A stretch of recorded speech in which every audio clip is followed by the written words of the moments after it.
ایک ہرے بھرے جنگل میں ایک سفید گدھا مزے سے سبز گھاس چر رہا تھا۔ سورج کی کرنیں پتوں سے چھن کر آ رہی تھیں۔ فضا میں سکون تھا مگر خطرہ چھپا ہوا تھا۔ اچانک جھاڑیوں سے ایک کالا بھیڑیا نمودار ہوا۔ آنکھوں میں بھوک، چہرے پر خوفناک مسکراہٹ تھی۔ ہا ہا ہا، آج تو میری قسمت جاگ گئی۔ اتنا موٹا سفید گدھا، مزہ آ جائے گا۔ گدھا ڈر گیا مگر اس کی آنکھوں میں چمک آ گئی۔ ایک زبردست چال اس کے دماغ میں آ چکی تھی۔ گدھا بولا، بھائی بھیڑیا، تمہاری قسمت واقعی اچھی ہے، مگر ایک مسئلہ ہے۔ میرے پاؤں میں کانٹا چبھ گیا ہے۔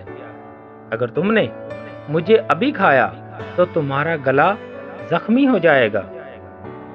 کالا بھیڑیا ہنسا، ہا ہا ہا، ٹھیک ہے گدھے میاں، پہلے کانٹا نکال دیتا ہوں، پھر مزے سے تمہیں کھاؤں گا۔ جیسے ہی کالا بھیڑیا جھکا کانٹا نکالنے کے لیے، سفید گدھے نے پوری طاقت سے ایک زبردست لات بھیڑیے کو ماری۔ بھیڑیا زمین پر جا گرا۔ گدھا زور سے ہنسا، ہا ہا ہا، عقل ہو تو طاقت کی ضرورت نہیں۔ کالا بھیڑیا غصے سے چیخا، تم نے دھوکہ دیا سفید مکار گدھے۔ گدھا بولا، جس کی نیت بری ہو اس کے ساتھ سچ بولنا بھی غلطی ہے، اور وہ جنگل کی طرف دوڑنے لگا۔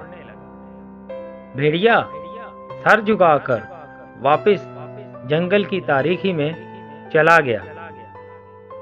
سفید گدھا مسکراتے ہوئے گھاس چرنے لگا اور جنگل کے سب جانور کہنے لگے، طاقت نہیں، عقل ہی اصل طاقت ہے۔